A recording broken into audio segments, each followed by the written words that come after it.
బీపై ప్రేక్షకులకు ఈరోజు ఒక మంచి కార్యక్రమాన్ని అందించే ఉద్దేశంతో ఈ నెల్లుట్ల ఫౌండేషన్ గారి ఆధ్వర్యంలో ఒక మంచి కార్యక్రమాన్ని చేపట్టడం జరుగుతుంది.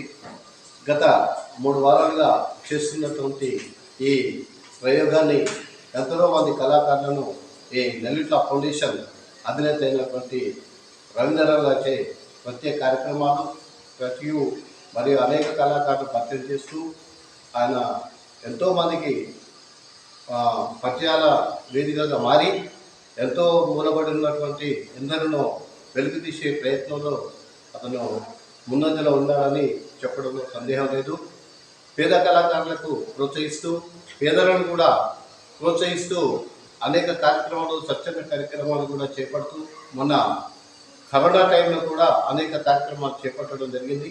అందులో భాగంగానే ఈ పద్య పఠన కళాకారులను కూడా ప్రోత్సహించే ఉద్దేశంతో ఈ కార్యక్రమం నిర్వహించడం జరుగుతుంది.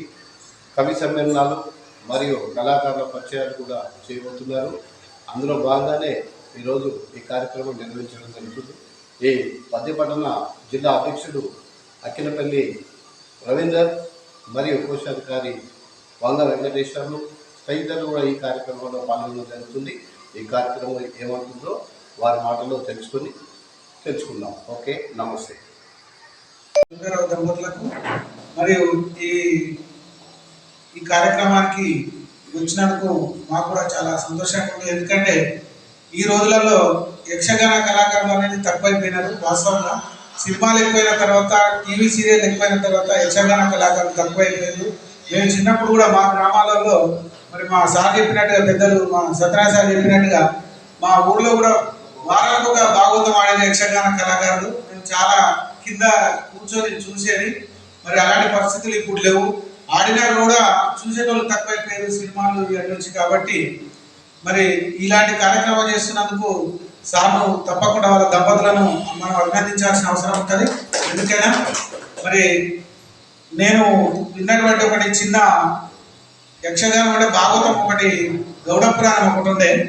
అయితే దాంట్లో ఏమైందంటే శంకరుడు జంగమ వేషం వేసి మారువేషం వేసుకొని, అయితే ఆ సురమాంబ ఉంటుంది ఘంటమహేశ్వరుని భార్య. ఆ సురమాంబ మామూలుగా ఆమె కలుపుకుంటూ ఎత్తుకొని వస్తుంటే ఆమె ప్రతిభాతనాన్ని పరీక్షించాలనే ఉద్దేశంతో ఆయన శంకరుడు నుంచి జంగమ రూపానికి వచ్చి ఒక చిన్న పద్యం ఉంటుంది. అది మీ ముందు వినిపిస్తా. నేను ఎప్పుడు నాటకాలు ఆడలేదు, కాకుండా పాటలు పాడే కాబట్టి. పరమ పల్లవ పాణిపతి పాదములు, పరమ పల్లవ పాణిపతి పాదములు, బంగారు అరటలు పామతొడలు,